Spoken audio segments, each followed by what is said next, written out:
This podcast is brought to you by Ranch Vision, the software ranchers use to boost profits and make better decisions. Hi, I'm Dr. Rich Brazil. I am the founder of Ranch Vision. This program was designed for producers like you. It's a unique, one-of-a-kind, forward-looking software program that enables you to see the results of your management decisions months and years into the future, from your herd numbers to your replacement costs, break-even values, enterprise efficiency, your profit and loss, your cash flow, and so much more. With this program, you can move forward with confidence into the future. Ranch Vision isn't a historical record-keeping program like all the other programs you might have seen. It looks forward. It is a very challenging, very competitive industry, and every ranch business is unique, has different variables, different opportunities, different constraints. Ranch Vision was designed to take uncertainty out of your future, to enable you to plan to profit. Please go to our website to learn more, www.ranchvision.io.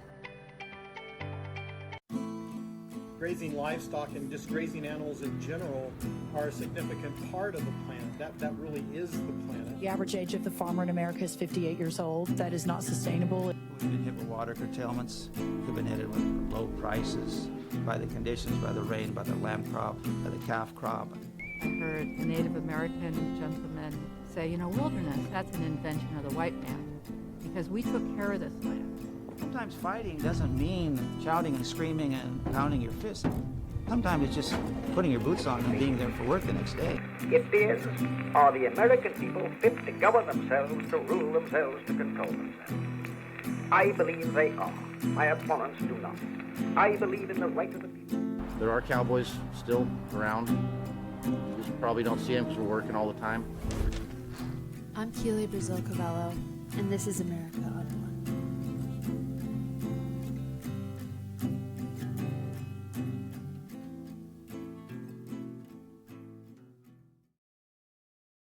Sheriff Chad Bianco, thank you so much for joining me. You're welcome. Very happy to be here. I got a question for you. Why does California need a sheriff for governor? Because we're tired of the crime and the corruption in our state, for starters.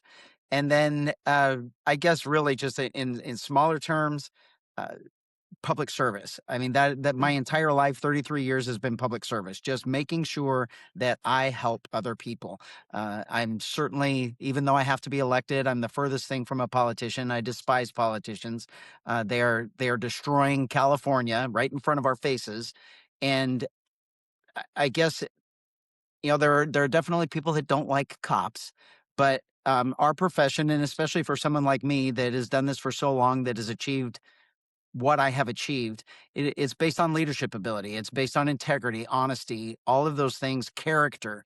And that's something that we're missing in California. And I honestly believe that Californians just want someone that they can trust, that's going to work for Californians instead of special interests.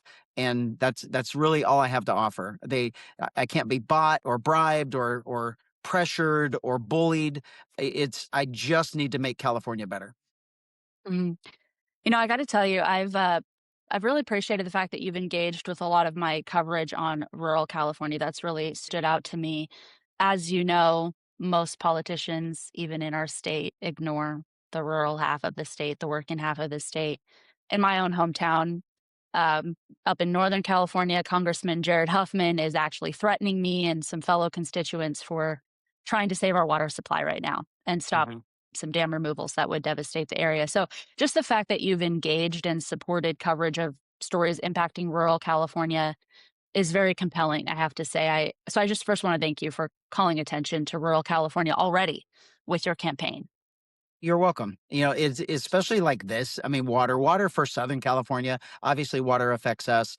We're a big county, and we're a dry county. It's Southern California, but we have a massive ag industry down here that we're pretty much reliant upon the Colorado River. That's mostly where our water comes from, but it still comes from the aqueduct. So we're still getting water from Central and Northern California. But water is an easy issue to fix. And the politicians that act like it is not are strictly just politicians, and they're being paid by someone.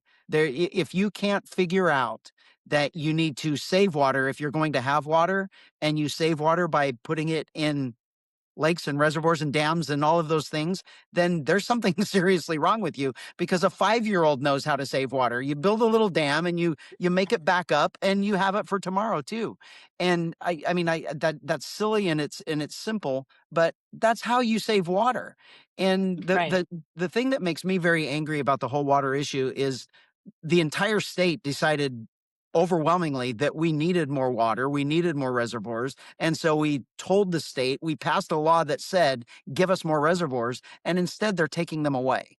And it truly shows that we don't have a water problem. We have a government control problem and a government created water issue. So they have control, and we've got to take it back. And we're going to lose our ag industry. We're going to lose residents. I mean, that's why we don't have a building industry, is because the cities and the state, whatever, the counties, whatever it is, the availability of water is big if you're going to build a community. If there's no water, you can't build a community. And it's all fake. It's all government created. And that's really Right. what bugs me about the whole thing is they're doing something for their own personal and special interests instead of what's best for all of Californians. Yeah. Edward Ring is a great writer on water in California. He's the director of water and energy at California Policy Center. And he says that California is the one state in the West where drought is a political choice. So our Oh yeah. politicians have totally decided that this is the direction they want to take. It's not a natural catastrophe that we have a water shortage. It's a politician made catastrophe. Oh, big time. And everybody knows it. And well, I'll tell you, everybody doesn't know. It's just the people that are affected know it. But Right. everybody else believes what they're told on TV. And they believe their government officials when they tell them we don't have water, or the news repeats it. Oh my gosh, we're in a drought. We're in a drought. And we've never been in a drought. I remember this was 10 years ago. I had a son that went to West Point, and he was a physics major, but one of his science classes, it was a project that he teamed up with somebody from MIT, a student from MIT, and a student from Virginia Tech.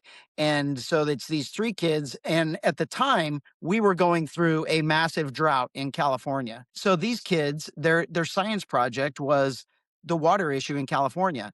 And he ended up telling me after they were all done, I mean, he calls me making fun of California, because he said everything that they had, all of the government studies that they have available to them, these 3 kids from these government institutions that had all of the research available at their fingertips, and they said we have more water than anybody could ever know what to do with in California. It's just completely mismanaged and wasted. And you got 3 college kids that can determine this, but California government can't. It's just a shame. It's a shame. It's definitely a government created problem. So they have control. They limit ag. They raise our rates. They stop building. They stop expansion. And it's 100% just for government to have control. Totally. No, I couldn't agree more. I'm going to ask you a few questions later about more politician made catastrophes in California, especially water. But there's so many questions I could ask you, and I kind of did a little shout out on my Instagram, and folks were sending me lots of questions.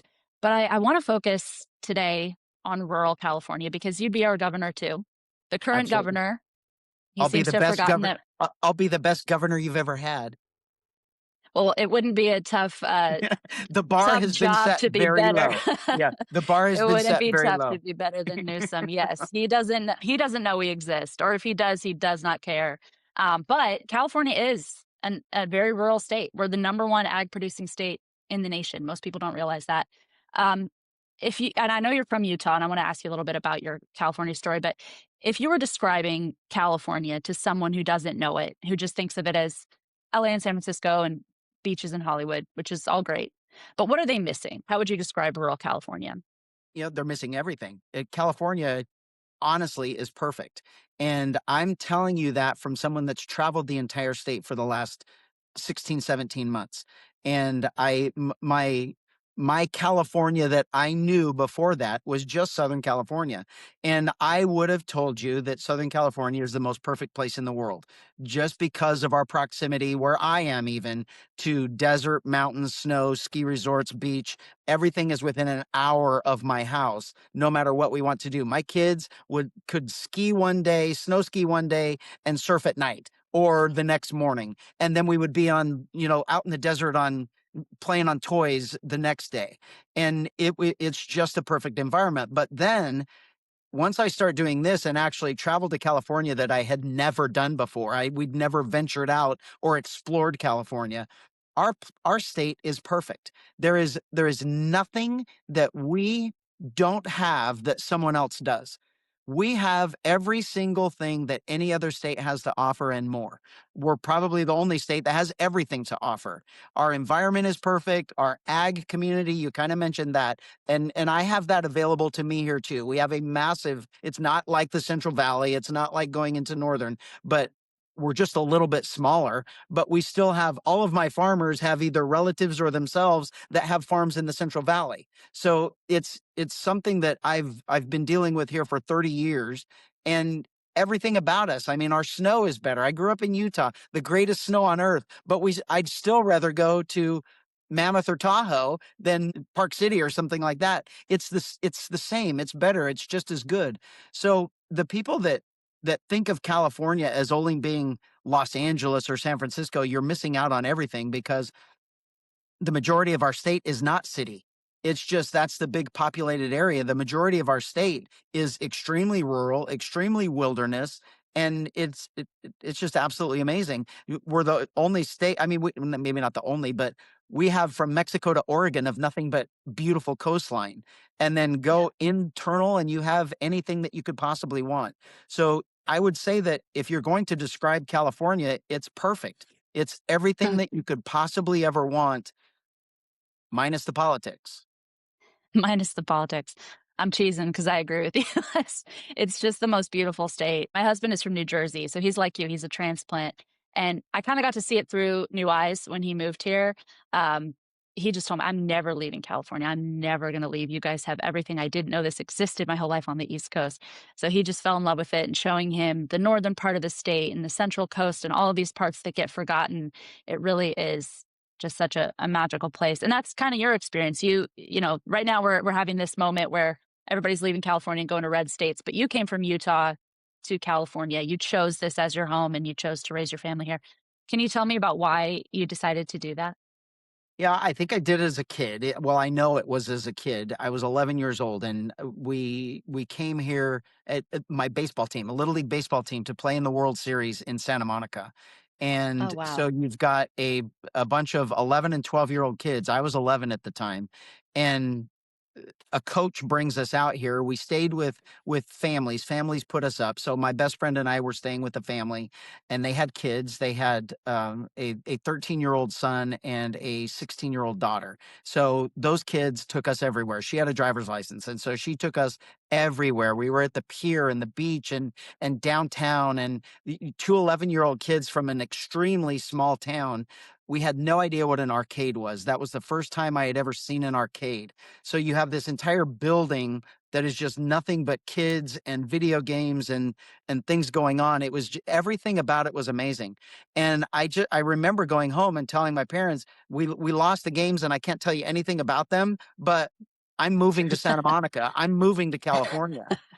And that stayed with me forever. I knew from that point on that when I got older, I was going to be in California. And I ended up finishing college. My goal, I was supposed to be a Major League Baseball player, but that didn't work out. And so when my baseball career ended, I was 21, and I packed up everything and came to California. And there's no place I want to be other than here. And unfortunately, and in just one generation, my kids' generation, from maybe, I guess it could be two, but 37 years that I've been here, almost 38, everything has changed. I got here and I immediately found a job in construction, and then immediately bought a house.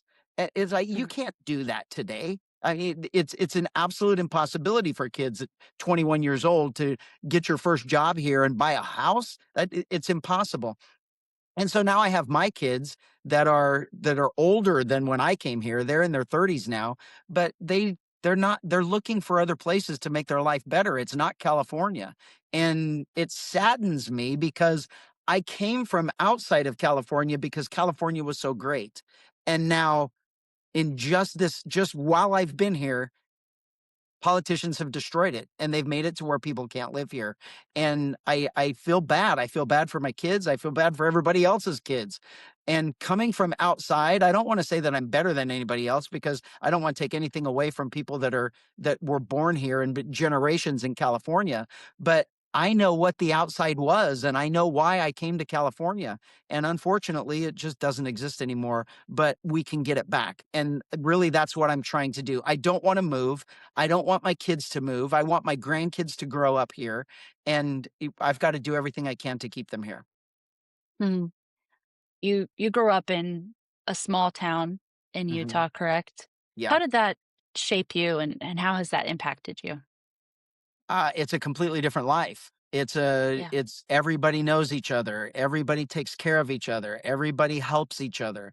I grew up in a place, my dad was a coal miner, so yeah, he was working in the coal mines, but it's a farming community. It's a ranching community. So I had friends that their family had massive amounts of cows. They had sheep, tons of sheep in the mountains and cows. So as a kid, I would go with my uncle and my grandpa, and we would go help their friends or our friends, our family friends, round up cows, in the mountains, run fences, or shear sheep, or whatever the case was. But it was a great environment for a kid. Where I lived, it was we were about 5,000 feet elevation, 5,500, so we had snow in the winter. It was pretty cold winters, but we're desertish, so we had motorcycles, we had snowmobiles for the winter time. But I grew up with horses, and we had horses all year round. And it was a great environment: the hunting, the fishing, the outdoors, and then the camaraderie and the friendship of everyone. Everyone took care of themselves. I grew up in a time where you don't lock your doors because somebody might have needed something. And not that they were going to rob you, it's that they just wanted to come in and see what you're doing, or walk in and use the restroom. I mean, it didn't matter. It was just a different time. And so Mhm. that's how I was raised. I was just raised doing things for other people, helping other people when they needed it, and not expecting it, but knowing that other people were going to help you when you needed it too. And it was just a different environment. I know it was a culture shock when I came to California, just because of the amount of people and traffic and all of those things. But when I started law enforcement, the criminal element was just something that I didn't experience. I did not grow up in a place that had a lot of crime. It just didn't exist there. Yeah. Yeah, I asked because I think that background is so pivotal for your campaign, and how you've presented yourself, and the the way that you relate to voters. We get a lot of attention on our big cities in California for good reason, but there are a lot of small towns. I grew up in a small town. We joke the only reason to lock your door in my town is if it's in the summertime during harvest season and people are going to try to give you too many zucchinis. So you got to lock your door to make sure there's not too many bags of produce in your house when you come home. But it's that small town feel, and it's that small town heart that I think we're losing in California. Not Mhm. just the big cities are overrun with crime, but also our small towns. Overregulation is killing all of these industries like ranching and logging and mining, and all of the industries that brought people to the state in the first place and created kind of the Central Valley story or the Northern California story, these people who came for industries. And those are disappearing because of overregulation. Again, another politician created problem. So I just think it's so important that we have somebody in office in this state who sees that part of the state and understands that it's worth protecting. Yeah, you have to look back at the history of California, and probably, I guess it's every state in the United States as we moved west. But California was not built or successful because of cities. It was not built because of Los Angeles, and it was built because of hard work and rural America and mining and logging and ranching and farming. And then you go into the coastline with ships and all of that stuff that ends up forming California. But we were made successful by more of rural California than city California. And Yeah. it's unfortunate that in the amount of time from the beginning of California till now, it's reversed so much that that the city California that really doesn't provide anything is forcing the rest of California out. Right. You said it, it's the regulation, but we no longer have a logging industry. We're losing our ranching and farming industry. Now they're forcing the tech industry and the manufacturing industry all out of California. The only thing we're going to have left is people who live in the city but no businesses. They're going to have to live off of government, and government doesn't have any more money. So, we're at the brink. If you really want to, I don't want to sound like a doomsdayer or anything, but we really are at the brink of a California that's failing because everybody's leaving. Government is forcing everybody out. Yeah. Yes, completely. And like you said, you're not a politician. You've described your campaign as a citizens rebellion. When did you decide to run? The exact day was President Trump's inauguration day because I had already told myself I wasn't going to. During 2023 and 2024, when we were working on Prop 36, I was traveling the state and I was doing radio shows and TV interviews and community interviews, trying to get people on board to make sure that we got Prop 36 passed. And while that was happening, a lot, people are like, "Oh, you need to run for governor. You need to run for governor." And there was never an intent to run for governor. That was never in my makeup. That's a politician. I don't want to be a politician. But as time progressed, as we were getting closer to Prop 36, and it was obvious that we were going to get it passed, there was kind of like a buildup saying California is changing. We want a better government. We want better public safety. We want to be safe. Government is corrupt. We want to change, and people are getting ready for a change. And so then it got more of where businesses were saying, "Look, we could get you to this spot. We've Mm. already done it in Nevada. A very popular sheriff ran against a very popular Democrat governor and beat him. You don't have an incumbent here coming up. You could do that." So we kind of started putting feelers out to see if it would be feasible, to see if it would work. And I was getting a lot of support. But selfishly, and this is the thing that never in my life have I been selfish. I've never done anything for myself. I get joy from helping other people. But then I started thinking of what I was really getting myself into. And I would have to move. We love our home here. This is our kids and our grandkids. I actually love my job here. Um, it's a big pay cut going from sheriff to governor, as strange as that sounds, in a time where I should be thinking about retiring. And I really got very selfish. And I told my wife, I'm like, you know what? For the first time in my life, I'm going to do something for me.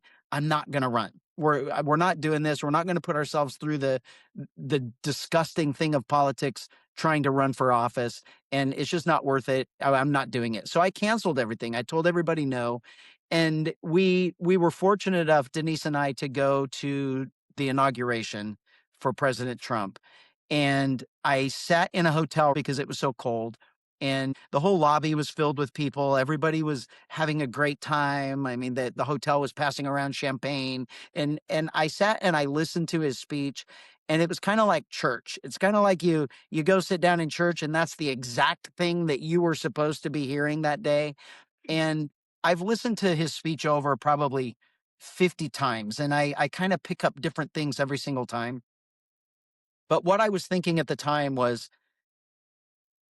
that man has everything in the world. Why would he want to be president, put himself through all of this stuff, the assassination attempts, the people hating on him and his family. And as he's talking, it's like he just wants to make America greater. He wants to bring the greatness back to America, and he's doing this for other people. And so in my head, I'm like, how can I not do this? How can I not run for governor? Because I knew all the people that were going to run. I knew all the Democrats who were going to be there. I knew that Steve was telling everybody that he was going to run. And I knew that California was either going to be the same or worse. And so during that speech, it finished, and I leaned over and I told my wife, I said, "Hey, I'm going to do this." And she rolled her eyes and she's like, "Great." She's like, "Okay, I guess I'm on board." And she's been on board from the very beginning. But that was the day that I decided. But it was not I didn't wake up and say I want to be governor. I kind of woke up and tried to talk myself out of it for a long time. And in the end, it was, if I don't do it, somebody else is, and you never know who that person's going to be. You never know how it's going to come out. And I know how it's going to come out with me there. And in the end, it was, I either need to shut up and move or do something about it. And I chose to do something about it. Hmm. You and your wife, Denise, you're a grandfather. You guys live in Riverside. You're very open about your faith. How does your family and your faith, how do those things inform the way that you approach public service and specifically your campaign for governor? I think, I mean, everyday life. I mean, we have devotions in the morning. I in big decisions, especially. I mean, I pray every day, but especially in big decisions and trying times, it's like if you're making split second knee jerk reaction decisions, you kind of get yourself in trouble sometimes. If you take a step back and if you don't want to be religious, then don't call it religion, call it something else. But for me, it's praying about that decision that I have to make and asking for wisdom or asking for guidance and those types of things. And when you're taking that time away from the actual doing it, and it could only be 15 seconds, 10 seconds, it could be a minute, but you get more clarity and you're able to make better informed decisions. And we raised our kids to think that same way. Don't make rash decisions. Pray about something before you make a decision that's going to have consequences. And usually you'll come out with the best decision if that's the mentality that you're in. And in my job, I have to tell you, in my line of work, especially a big agency, seeing the things that I've seen, um, there is a serious battle of good versus evil. And the evil that we see, if you don't have a faith in something much bigger than yourself or what you can see, you have a very difficult time in our job, because there's kids should not be victimized. Kids should not be killed. Women should not be hurt. The mentality I have. I don't want to sound sexist, but we should both. We're supposed to be protecting women and children, and the world that I live in, they're victimized. And you really have to know that there is a difference between good and evil and which side you're on, or mentally it's hard to deal with. And God does that for me. And I tell all of my new employees that you've got to find faith and you've got to have a faith in God, or this is going to be a very hard career for you. And it's made my life a lot better. It's made my family's life a lot better. And I don't know. I mean, if Yeah, you believe in Jesus Christ, then you know that everybody's life is going to be better if that's just how you live. right. Well, and it's truth too, right? You talk a lot about truth, and a lot of the problems in California are lies from media and politicians who've lied to us, and we're in a state of confusion, and we have a lot of crime, and we have a lot of problems that are created by lies. And Jesus is the way, the truth, and the life, right? So Yeah. to align yourself with him is to have truth in a chaotic world. And I'm sure your job is extremely chaotic and dark at times. So to have that anchor of truth must be comforting and sort of a North Star for you with all that you deal with. Yeah, it truly is. And, it was told to me a long time ago that it's not like somebody else in the past hasn't gone through the same troubles or decisions that you think you're going through. Nobody is experiencing something for the first time. And ultimately, the Bible is a book of everybody's failures and everybody's successes. And you can find guidance in that if you choose it. And we chose that as my family, and I surround myself with friends that do the same thing, and you're much better off. And even outside of the Christianity and the beliefs that we have and my faith that I have, the line of work that I am in it fits perfectly with how I believe. It's about helping other people. It's about doing the right thing. It's about always being honest. It's about never caring about yourself or doing something for yourself. It's you do things for other people. And I'm very happy. I have a very content, and I've been very blessed in my life because I I tell everybody, every single person has a devil on a shoulder and a angel on a shoulder, and you got to train yourself to listen to the right one. And when you do, your life gets a whole lot better. Mm. So something I think is really compelling about your campaign as a Californian, and I've covered stories, especially in rural California, where I've worked with sheriffs. Oftentimes, sheriffs are the exception to the blue state rule here, where communities will elect a more conservative sheriff. I know it's not a political office, but it ends up being the case that the people that Californians vote to protect them are more conservative. Sheriff Matt Kendall in Mendocino County, I worked with him on a documentary I did last year on the crime in the Emerald Triangle, which is where I grew up, and the cannabis on public lands. There's a lot of transnational criminal organizations that have come to Northern California in our public lands. Most people don't know anything about this, but they're growing massive amounts of black market weed. Legalization did not end the black market. There's a lot of It made it worse. crimes. There's a lot of murder. It made it worse. It really did. It was shocking to learn that. I interviewed growers that were legal and illegal, and they all said the same thing, that their life has gotten more dangerous and big bad guys have come in because they're emboldened by legalization. So Sheriff Kendall told me when I was there, I was working on an unsolved homicide up near the Murder Mountain area.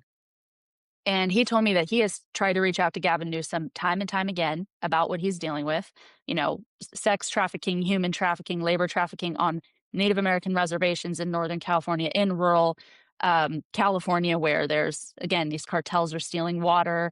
It's a very, very, very dangerous situation. Some parts he showed me in Mendocino County looked like a third world country. Gavin Newsom has never called him back. Does that surprise you as a sheriff?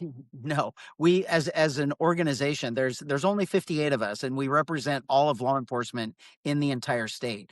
And we know that prior to Newsom, the governor met with us routinely, and he would come and meet with us as a whole, and that was like scheduled meetings. And then if a sheriff had an issue, they could either just walk into the office and talk to him or pick up the phone and call them. And there was always that relationship. And that ended with Newsom. We have never seen him. We have never met with him. He does not return calls. He doesn't come to our meetings. He doesn't send a representative to our meetings. It is just non-existent. He absolutely does not care about public safety in California. Wow.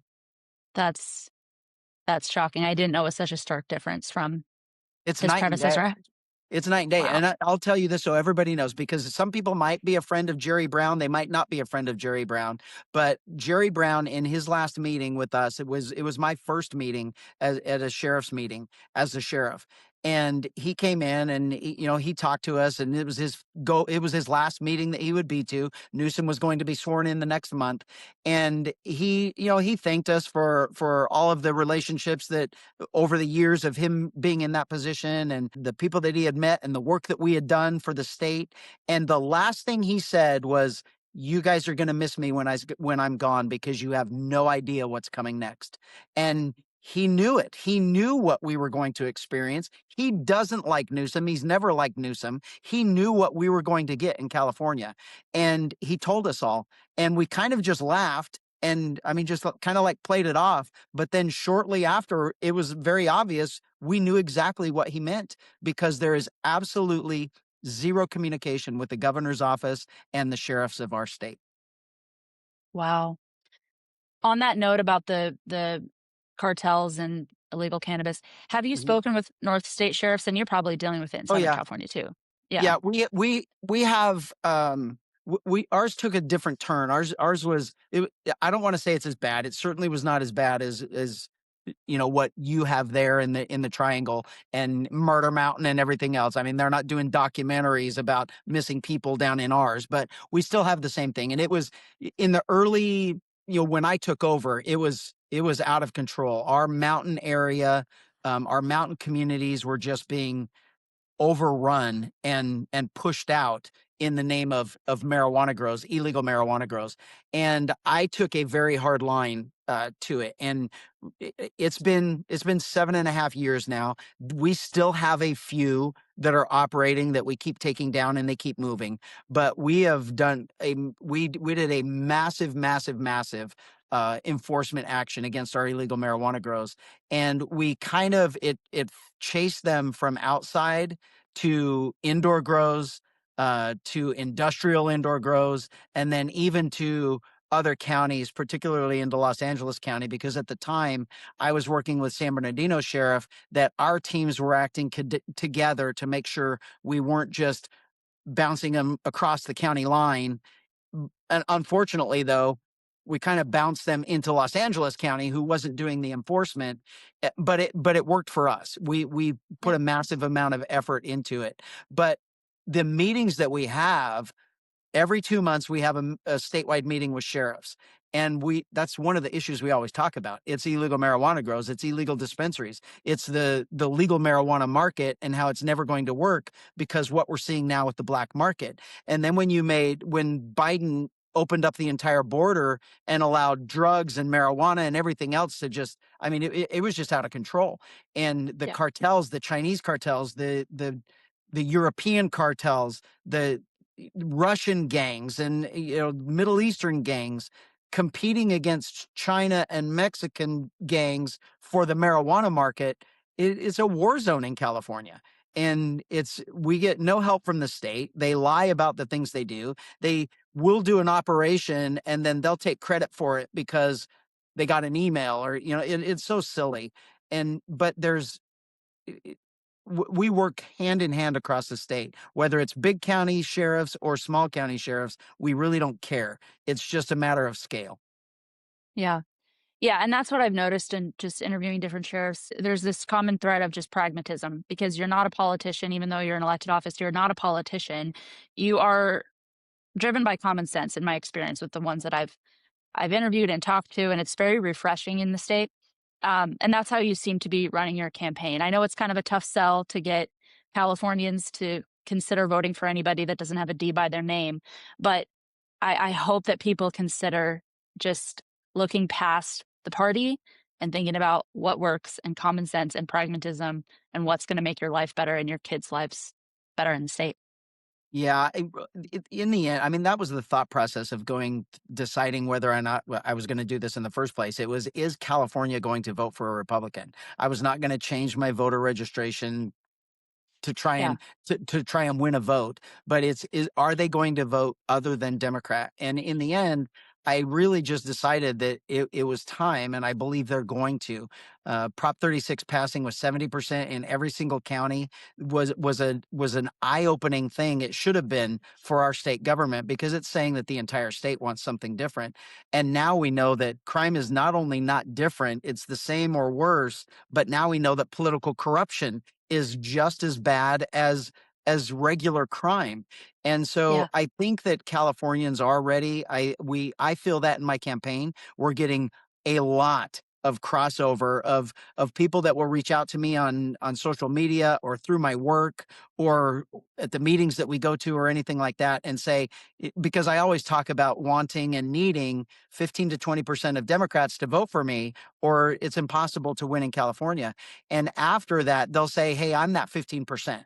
And I don't believe in everything that you say, but I know that we can't have the same thing, or we're going to fail California, and we need a change, and we need you in that spot to make it happen. So I really do think that it's happening. The first year, from February of me announcing all the way to January of this year, I led in every single poll.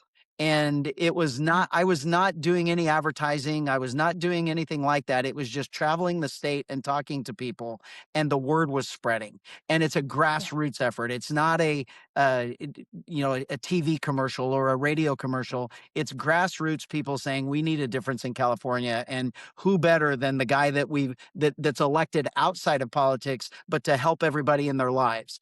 And I think that's really what's fueling the campaign, is everybody knows I'm not a politician. They know I'm hard on crime. They know I'm tough on crime, but they also know there's compassion there too, and it's common sense, and it's doing things for other people. So I think it is time. And I think that overall, I think the majority is the far left never. I mean, I know there's a hard 20% of the far left that would never vote for me if I was the only person on the ballot. But the ones that want their family safe, their kids safe, their businesses safe, schools safe, all of those things, corruption to end, they know that they need something different, and I'm a good fit for that. Prop 36 was the bill that passed last year that California voted to toughen penalties for theft and drug crimes mostly. Is that right? Yeah. Yes. Yeah. And I mean, it was not only the punishment for them, but half of that bill was to provide mental health care and Right. drug and alcohol treatment. And Yeah. we got none of that. I mean, it's kind of like No. passing a water bond bill to build more dams, and they take them Mhm. away. We pass a bill that says we want mental health, drug addiction, and alcohol treatment centers, and the government said, no, we're not going to do anything. Yeah. We're not going to fix our issue. Yeah. The party of democracy.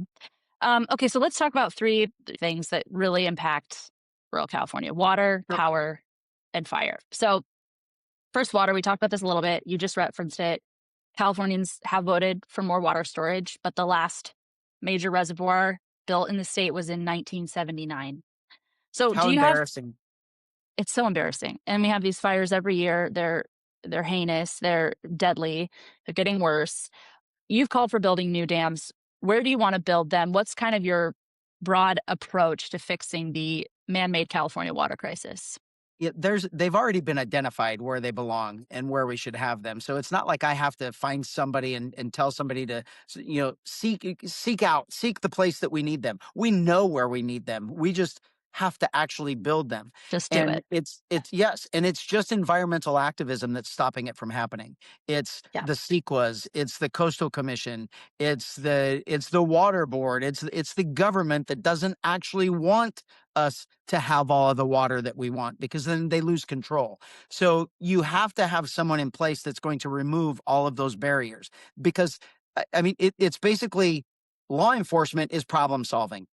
I can't tell you how I like a call for service. And this was an actual real call for service while I was on the phone with a Democrat trying to convince him how I'm going to eliminate state income tax. And he wanted to know step by step how you're going to do it. And I'm like, I can't tell you a step by step, but we're going to do this. And he's like, I just don't understand. Well, I'm listening to the radio, and a call comes out over the radio. I'm in a cop car, and it's a man with a gun going to kill his wife. And he's saying that he's going to kill any cop that comes there. And the guy's like, oh my gosh, what are you going to do? And I'm like, well, we're either going to kill him or he's going to give up. I don't know what we're going to do until we get there. And so we went, it all worked out fine, but I called him back. And when I said, he's like, what happened? And I said, well, he gave up. Everything's fine. And he's like, you know what? I get it. I get it. I don't have to explain to me how you're going to do it. You're just going to do it. And that's what law enforcement is. It's everyone's emergency. I know how to fix. I know the end is solving the emergency, but I don't know how we're going to get there. And sometimes you zigzag to get there, but you know there's an end result that you have to get. So I know we have to build a dam. Just get everything out of the way so we can build that dam. It's a problem solving. And instead of kicking it down the road, kicking the can down the road and having a meeting, to have another meeting, to have another commission, to have another study, to say the study was bad for another one, you just have to do it. And that's all I'm going to offer. We know where the dams have to go. We're going to build them. We're actually going to ask the federal government to build them for us. They have an Army Corps of Engineers that is their responsibility. And we just need to get them here to do it. And it's not rocket science. We know every single person that has anything to do with water knows we need more storage. We need more above ground storage that then you can force the underground storage to be refilled and replenished, and then we never have to worry about anything. But as long as you purposely route 70% of your water to the ocean, we are never going to fix anything. I got to ask you about my hometown up in Mendocino County. We have an issue there that has received almost no coverage. You know about it, but we are facing the dam removals that would cut a major water supply for 750,000 people. What's your stance on the Scott Dam, the Potter Valley project? It's asinine. It's asinine.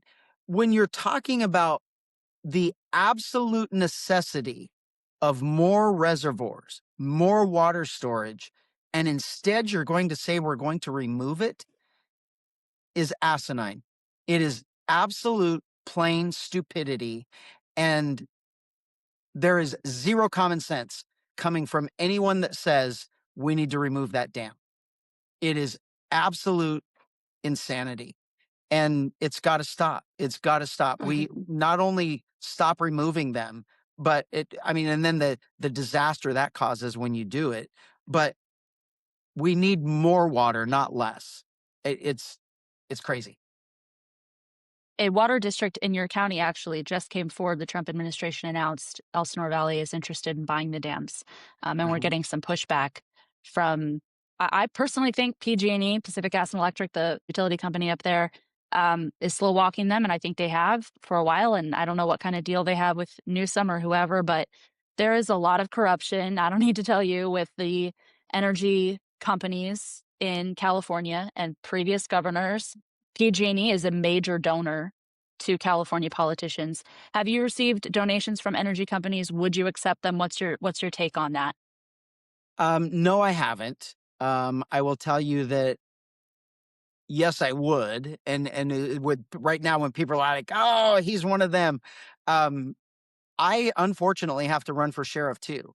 And I have people that give little amounts and I have people that give big amounts. And the thing about every single person in Riverside County that gives me money knows they get nothing for it other than a good sheriff. And they know they're getting integrity. They know I can't be bought. They know that they're not getting anything for their money, other than maybe I'll answer the phone when they call. But there's no there. I can't be bought. And if you want good public safety, then you need to elect me as your sheriff. If you want a better California, then you need to elect me as your governor, but you're not getting anything special. And as far as the electric companies, they're not going to like me at all. They're still going to have business, but they're not going to be making billions of dollars a year for shareholders. You can't have a public utility that is supposed to be provided by the state that is basically making shareholders money of a privately held business. It's not supposed to work that way. And we have to fix it. We have to take it back. The electric companies will still be here. They'll still make money, which they're supposed to. You can't expect them to not make money.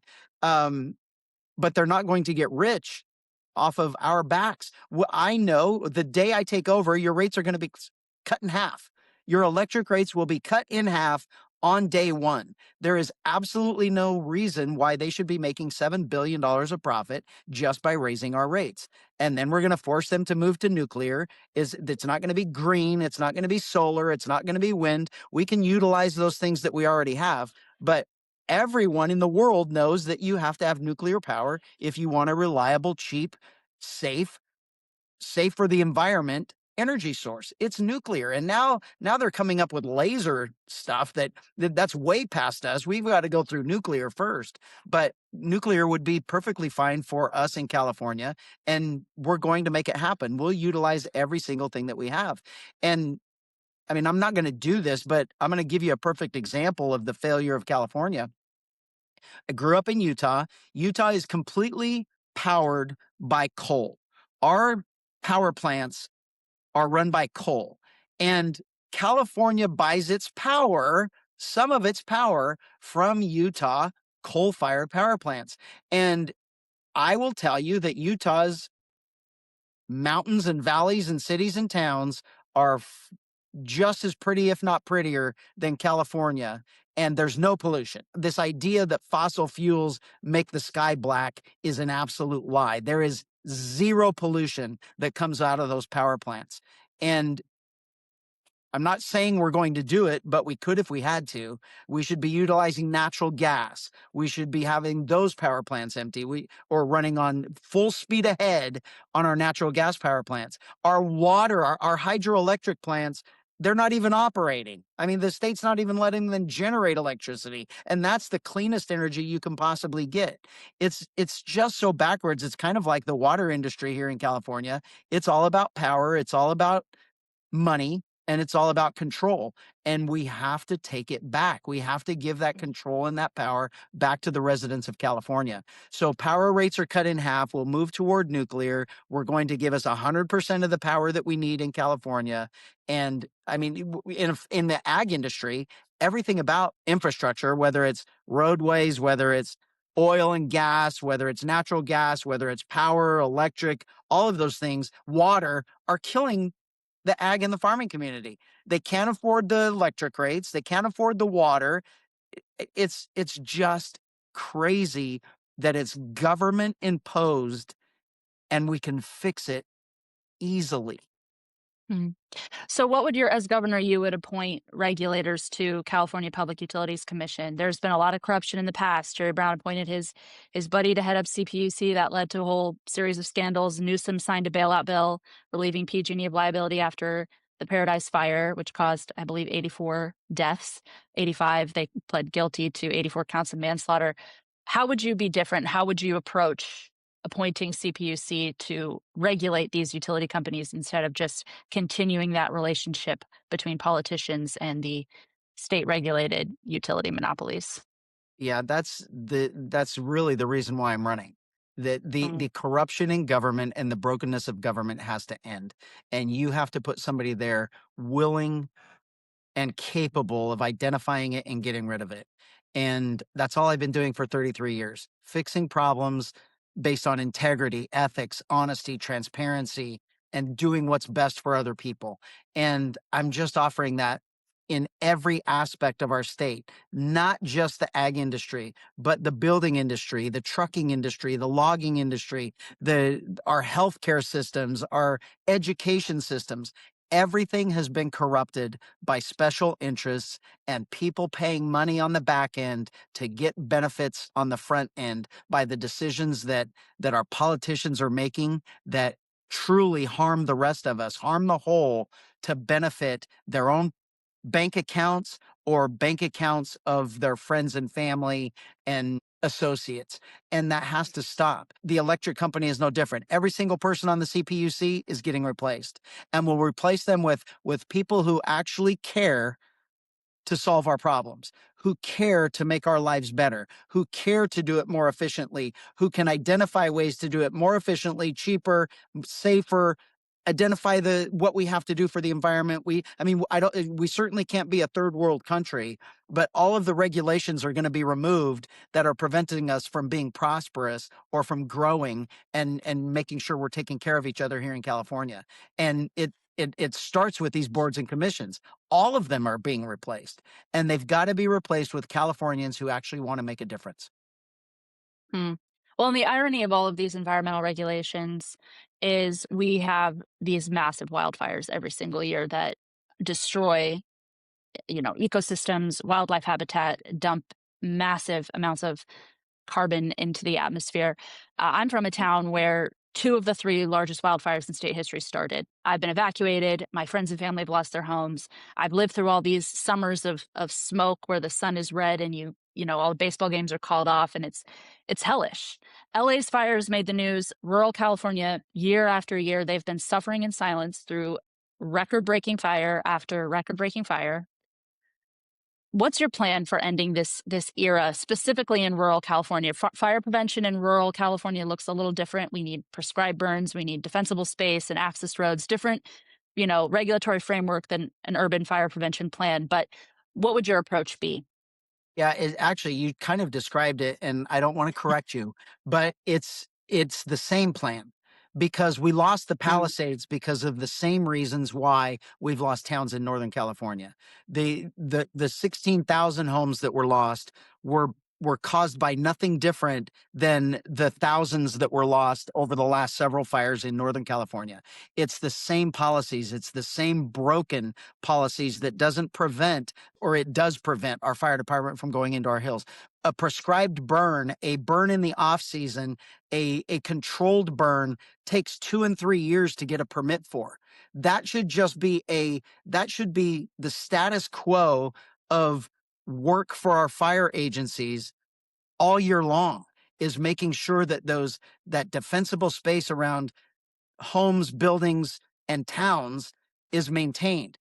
In more rural areas, in the forested areas where it's truly the massive trees and that we have in Northern California, it's complete overgrowth. We've eliminated the logging industry, that you can never stop fires. But if you're maintaining a healthy forest, you can put the fire out before it damages everything. And when millions of acres get destroyed, these wacky environmentalists that say that's why we can't log is to save the spotted owl. Well, guess what? We just wiped all the spotted owls off of 1 million acres because they're all dead now. And the one fire, the Palisades fire, has negated every single bit of the last 20 years of reducing our carbon footprint that California has been punishing us for and taxing us Exactly. for. One fire eliminated everything. So we've got to get past this notion that the environmentalists are saving the world, because they're not. And we have to get back to responsible managing of our forests, responsible managing of our resources. Our logging industry has to come back. We have to use our own logs, our own trees. And when you do that, yes, you're thinning out the forest. It should be thinned out. You have to Right. remove that growth, so when that fire starts, it doesn't destroy everything, because that's why we have bigger fires now. There's more fuel. It's not global warming. That's a myth. It's because there's more fuel in our hills. There's more fuel in our forests, because it's 50 years of overgrowth. And we've just got to get a different mentality that we're going to take care of it. We bring that back. And then the whole thing about fighting fires, you have to fight smoke. In Riverside County, we use Cal Fire, but we pay a lot. We call it our own. It's Riverside County Fire, but it's a contract with Cal Fire. But we fight smoke. If a deputy sees smoke, if a person reports smoke, every bit of resources, they're dropping retardant and water on smoke. They don't wait for it to be a massive fire. And that the whole state has to get that mentality. You can't wait for it to a fire that is going like that. That's not a controlled burn. You can't let it go to do the natural burning. We've got to manage those on our own, so we can make sure we control the size. You can't control the size of a fire that goes for several days, that then the winds pick up and now you can't stop it.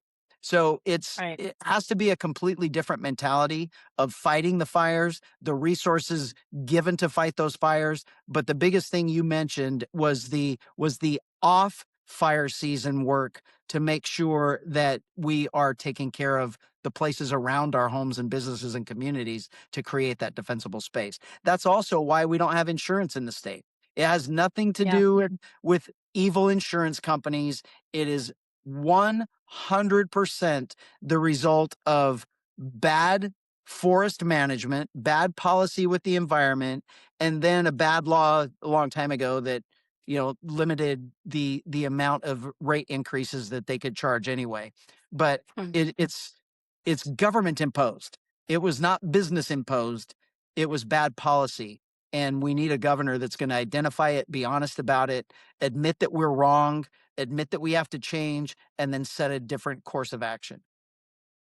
Cal Fire used to be California Department of Forestry, and then they completely changed approaches away from forest management and fire management, understanding that fire is part of the ecosystem out here in the West, and it always will be, to this militarized stop every fire, fire's the enemy. Fire's a tool in our landscape. We have to use it, and we're seeing the consequences. I appreciate that you said that.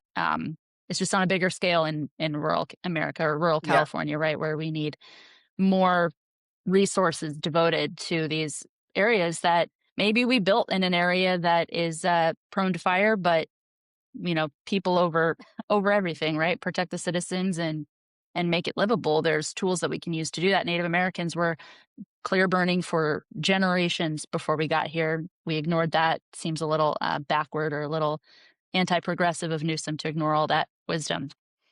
Yeah, it just goes to show you have to be honest of why, though. It's because bugs and weeds and animals have become more important than human beings, and that is not life. We can take that back to the biblical view of us and of the world and of life.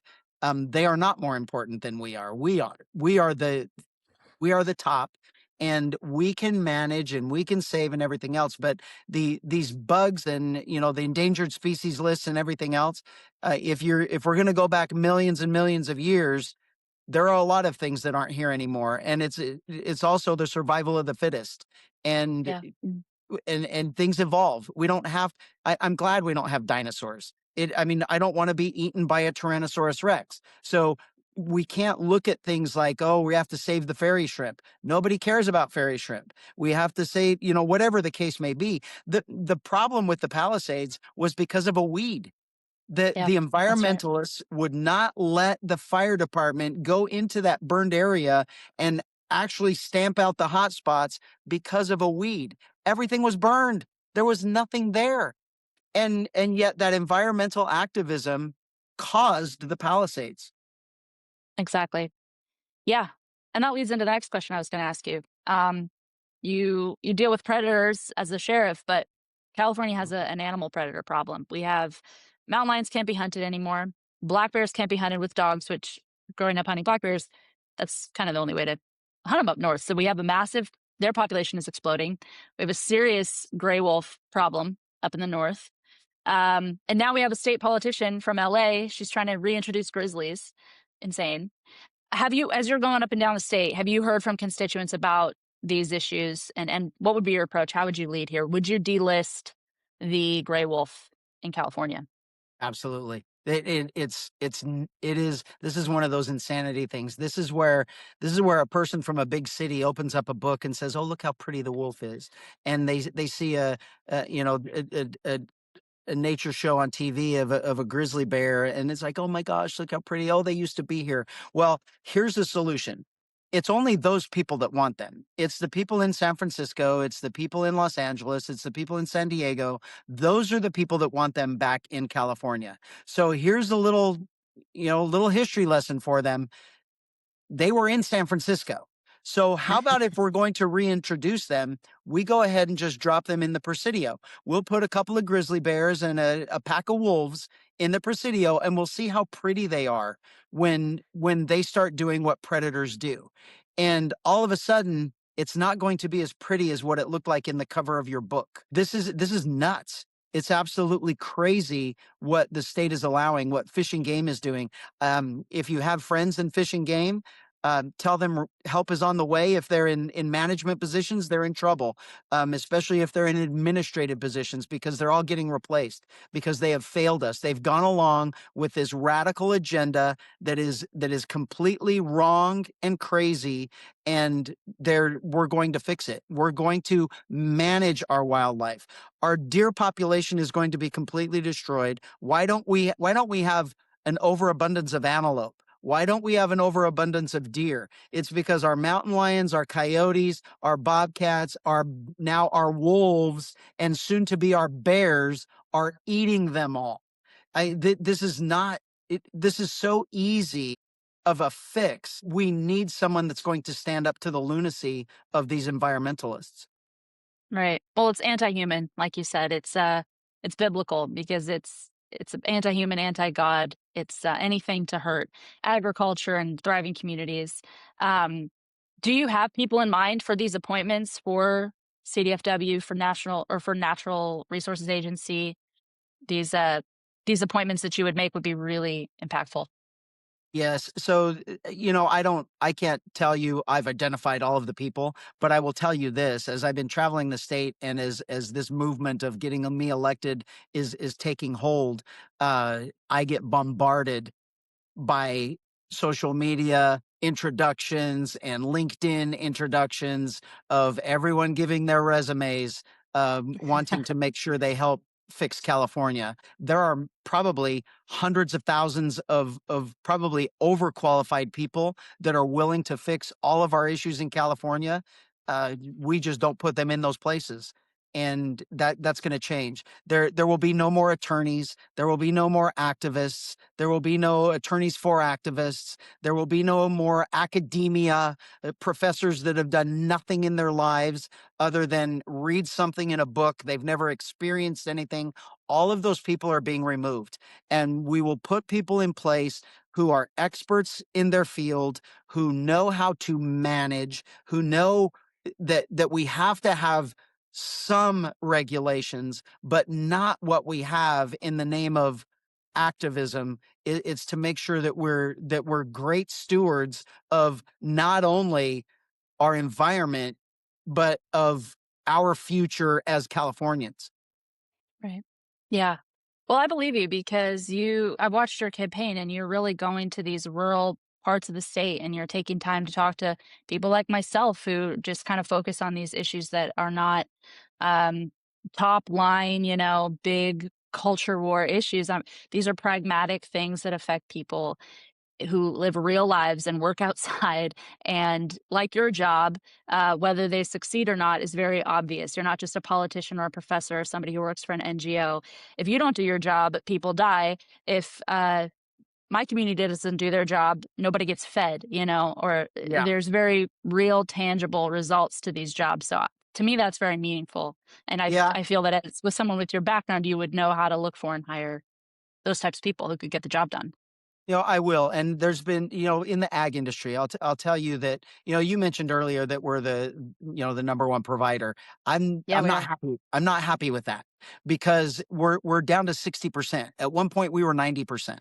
So Yeah. we need to get way back up to our capabilities and make California work again.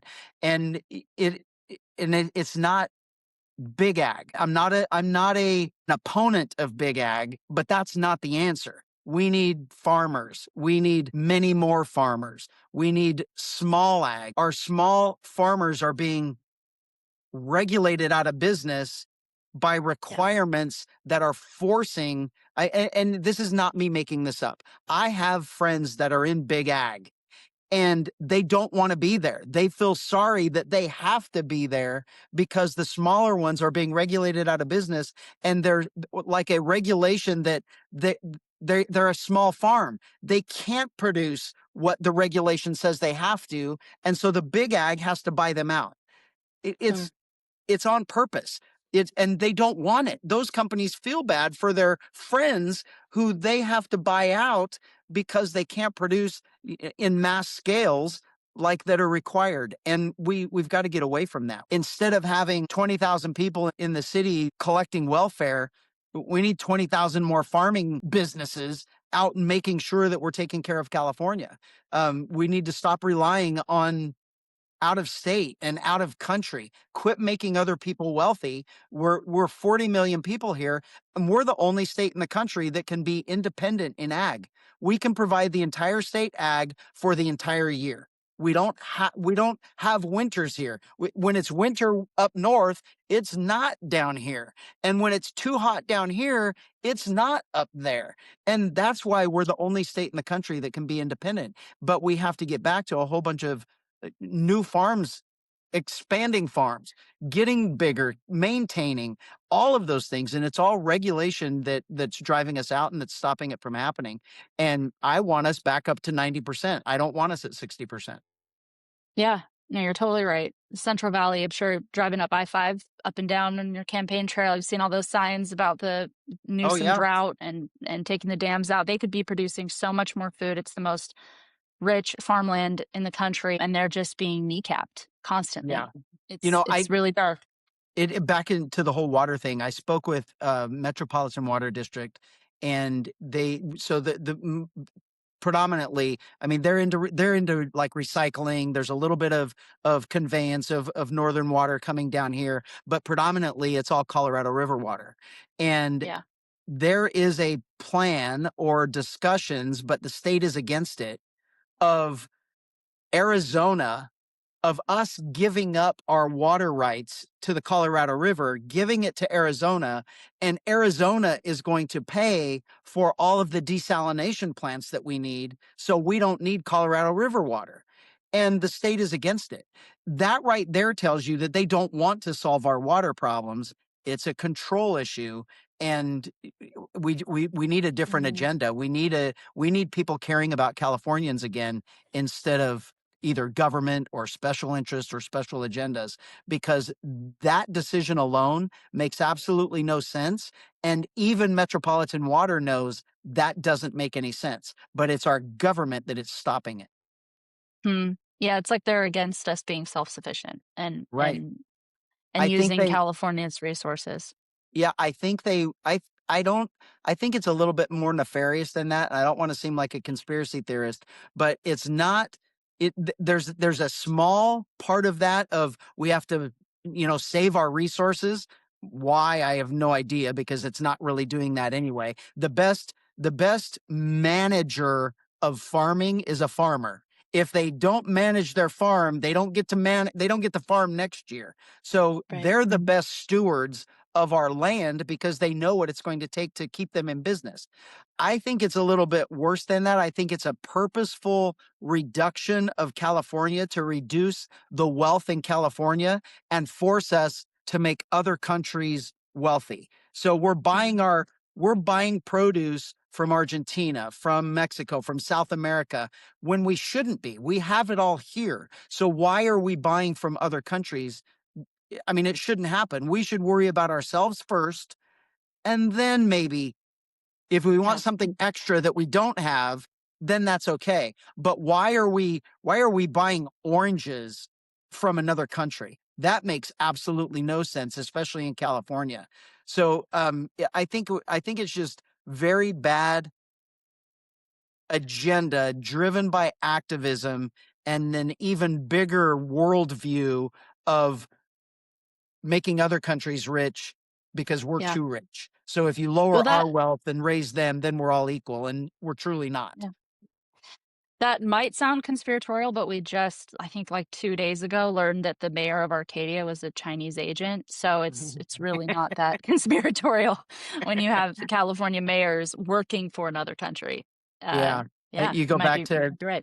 the conspiracy theorists are batting 1,000 so far. Yeah, they're just early. Okay, so one last thing on on rural issues. A few people asked me about this. Growing up, if I called the 911, it would take a cop quite a while to get to my house. It's very hard to get a concealed carry permit in California. What's your approach on Second Amendment suppression in California? How would you fix that? What's your stance on citizens having CCWs? Yeah. So I run the fourth largest sheriff's office in the entire country. I've been doing this for 33 years. I would hope that I'm considered an expert in public safety, and we're going to start being honest with people. And the honesty is, guns are not the problem. People are the problem. And not one gun law does anything to protect you, because criminals don't care about laws. So the only thing a gun law is designed for is to keep you from having a gun, to keep you from carrying a gun, possessing a gun, traveling with a gun, whatever the case may be. And it's about a very big disdain for our Second Amendment rights. And we've got to get it back. We've got to take it back.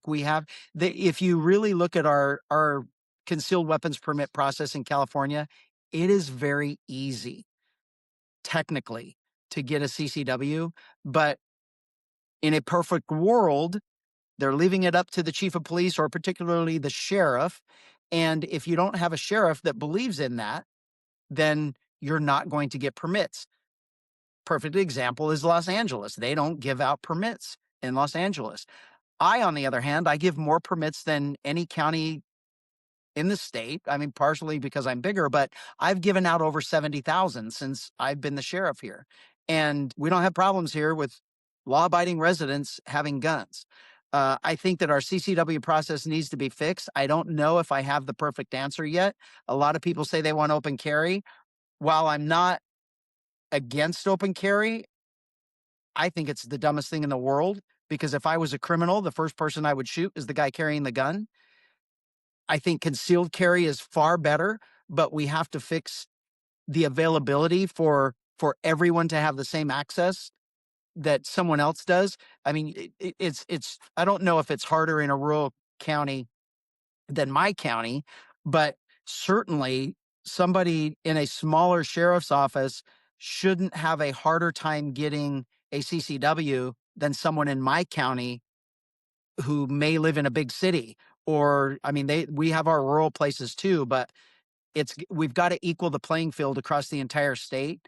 And I'll just be honest, I can tell you that yes, we have to fix it. I'm not sure of what the exact fix is to make sure it happens, but we have to make sure that somebody isn't being punished for living in another county just because you chose or you happen to live in that county. Yeah. It's wrong. It's bad information. It's lies, and everybody has to be given the same opportunity. Right. Okay. I do want to ask you, just because a lot of my listeners and readers are on the conservative side, right? So there's another formidable Republican in the race. Why should people vote for you over Steve Hilton? Well, you answered the question yourself, because you said they're conservative. So if I'll try and be nice here. All you have to do is, instead of turning on Fox News and being infatuated by a Fox News host, you need to do a little research to see who he exactly is, because in his own words, he's not a Republican. He's not a conservative. He turned England green. He turned their conservative party green, and he is labeled as the person doing it. Even though he wasn't the prime minister, he was the strategist that did it. He's not a businessman. Stop believing him when he tells you he's a businessman. The only business he's had in the United States was a business that raised money for Democrats to fight President Trump, to raise money for BLM, to raise money for Hillary Clinton. His own words, he's said on his own show, I'm not a Republican. He's not a Republican. He's taking advantage. He's an opportunist. He knows that a Republican's going to win this election. So a couple of years ago, he decided he was going to be a Republican now, and he was going to be the California governor. Why have you never seen his wife? Because his wife is not a conservative. She's part of the World Economic Forum. That his mentality is nothing about California. It's nothing about working hard. He's never had to work hard here, especially. And we need to make sure that a Republican wins. We need to make sure someone that with lifelong Republican conservative values, decisions, and actions have never changed. Not someone that is doing it in the last 5 years as an opportunist to take advantage of California. You beat him in delegate votes at the California Republican Convention, 49 to 44. Yeah. And you've been a Trump supporter, but Trump endorsed Hilton. Why did he do that? What do you make of that decision? Yeah, I don't know. I think if you go back in time, I led in every poll. I mean, maybe there was a couple of polls that Steve paid for that he was number one, but all of the rest of the polls from last March to November, December had me in the lead. And then in January, Steve spent all of his money from January until now. And I'll tell everybody right now, Steve, I hope you're watching. Steve is broke. He has no money. He spent all his money attacking me. Instead of attacking Democrats, he spent his time attacking me because he knows that I'm going to be the one that wins this in November. And he's trying to somehow keep me from getting past June. So much so that last Friday, the Democrats gave him $1 million. So they know that they're going to beat him in November. We have to take advantage of this and make sure that I get to November so we get a conservative Republican that takes over California government and rights all these things that are wrong. And unfortunately, Steve has no ability to win in the state. He's not the Republican that he says he is. He's not a conservative. And what we need, where California is broken, and what we need is a lifelong conservative person, with values, with character, with integrity, with leadership ability. And one of these things, a lot of people will say, they're branding me as something that I'm not, but I'm probably one of the most compassionate people there are. I'll give people a million breaks, and then in the end, then you get the Chad that people want you to think that I am. But we need California fixed, and we can't be fooled right at the cusp of being able to take California back. I hope people aren't being fooled. And I mean, I got 70% of the conservative arm of the Republican Party. The California Republican Assembly endorsed me with 72% of the vote. And unfortunately, we thought we were going to get it at the GOP convention, but Steve spent nearly $500,000 in 2 weeks attacking me. And he did it to keep me from getting that endorsement, and it worked. I mean, there were people that believed him. I hope it ends, and I hope that we have a better choice in governors when you actually fill out your ballot, because this is almost like a do or die for California. I don't know if we'll ever be able to have another opportunity like this for a Republican to win a greater chance than we do right now. Yeah. Well, I'm going to try to reach out to Steve and see if he'll talk to me too. But I genuinely appreciate that you focus so much on these rural issues that I think are so important to the heart of our state. Do you disagree with Steve on specific policy issues related to water, ag, rural California, anything, kind of the topics we've discussed? Are there policy differences? No, there's no policy difference. His policy differences are just less than mine. For instance, the biggest one is taxes. He doesn't want you to pay taxes if you make less than $100,000. I don't want anybody to pay taxes. When we rid California of the waste, the fraud, the abuse, and the bloat, and we utilize our own resources with lumber, with oil, and with lithium that we have down here in Riverside and Imperial counties, California is going to be the richest state in the world. And I don't want anyone paying California income tax. There's 10 states in the country that don't pay income tax, and they're thriving right now. You don't have to tax your residents if you stimulate the economy how it's supposed to be stimulated. And that's what I'm going to do. So we have the same policy about reducing taxes, but I'm eliminating taxes and he's just reducing them. And then he wants $3 gas. I want cheaper gas than Texas. Texas gas is $2.35, or it was before the Iran issue came up. But why were we going to let Texas be better than us? We have our own oil. We can utilize our own oil. We should be oil independent.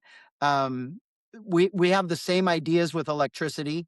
We know that regulation is destroying our entire business environment, our ag environment. All of those things is because of overregulation. So the values are still the same. It's just the extent of what I know I can do, what I know is broken, and what I know can be fixed. I've been doing it. I've been here a whole lot longer than he has, and I'm at the top levels of our government. I know where it's broken, and I know what we can fix and what we can eliminate. And I think I don't know why he's not being as bold in his statements as I am. But overall, policy-wise, there's no difference. I want to build more reservoirs. He seems to think we can do it with what we already have, just water conveyance and using what we already have. I don't think that is even remotely possible, because, I mean, you mentioned earlier about the last reservoir that was built. Yeah. We've doubled in population since then. So if we That's had exactly water right. back then, and now we're twice the size and twice the population, we can't be utilizing the same amount of water. We need to store more. So he thinks he's not even talking about building more reservoirs. He's just talking about better utilization of the water conveyance that we already have. And I don't think that's the answer. Right. Well, I mean, like I said, I live here and I love this state because of the environment here. It's so beautiful. It is just pristine. And I spend a lot of time in nature in California. And I believe that we can be self-sufficient and use our resources and protect our environment rather than exploiting other places, other countries for their resources where their environmental standards are lower. We should have the highest environmental standards in the world and still be the most productive state using our resources from oil and gas to food and fiber. So Yeah. I like that vision. Okay, one more question for you. You're sitting across from a farmer from Fresno. He's seen water cut after water cut, or a logger from Humboldt who's watched their industry get wiped out, or a rancher in Modoc who has to choose between going to prison and protecting his cattle from wolves. Somebody who's given up on Sacramento. They don't vote anymore because they just don't see the point. They don't think it makes a difference. They might even be considering packing up and leaving California and adding to that U-Haul statistic that Newsom's got. What would you say to that person? A better California is one vote away. A better California is one election away. And in this election, the entire assembly can be changed. We can have 100% Republicans if we wanted to. California is worth fighting for. And fighting for is not just complaining. It's actually doing something different than you did the last election to make sure that something's different. Did you donate more to the right people? Do you make sure you vote for the right people? Research the issues to make sure you're making an educated guess. Did you convince all of your friends that they had to get out and vote?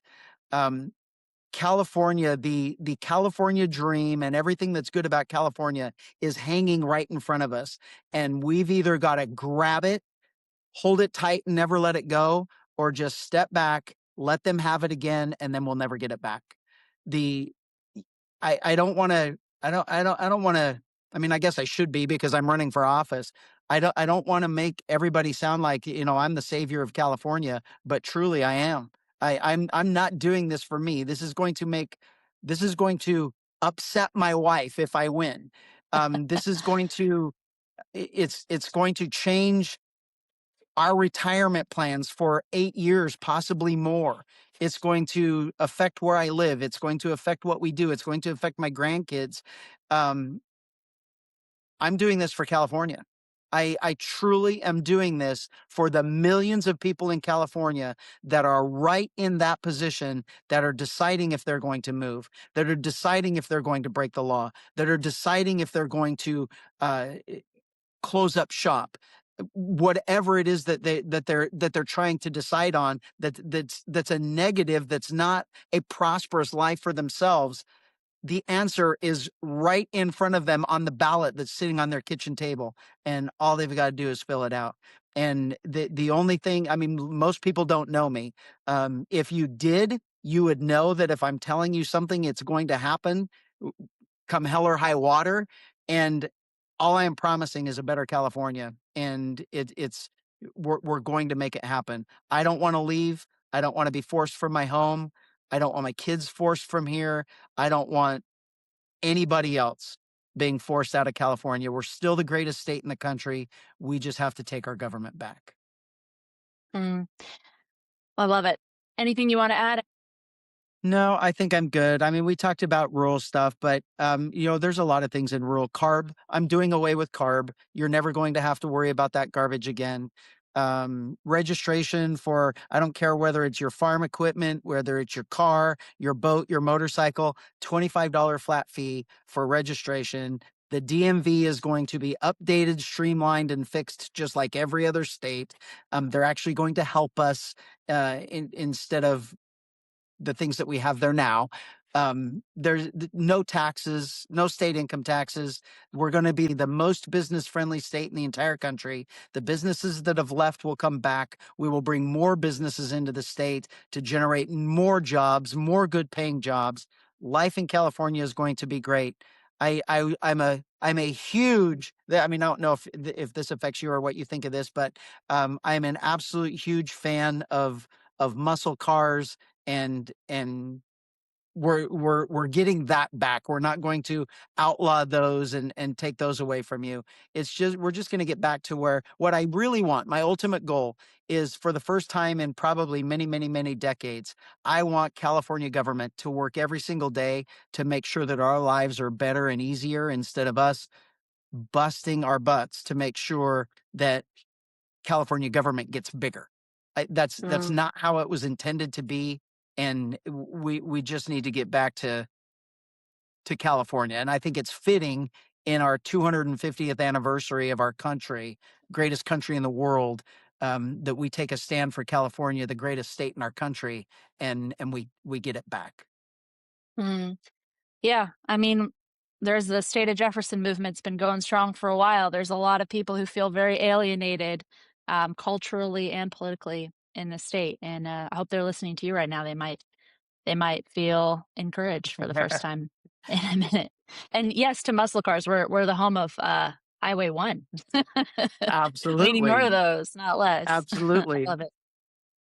Well, thank you, sir. I really appreciate your time, and again, your attention on these issues for rural California. Absolutely. I'm happy to be here. You made it very easy. It was very, I'm looking at the time and it was a lot longer than we thought, and it went by very fast. So thank you. Well, thanks for giving me so much time. I know you got a lot going on these days, so appreciate it and hopefully talk to you again soon. Of course. Thank you.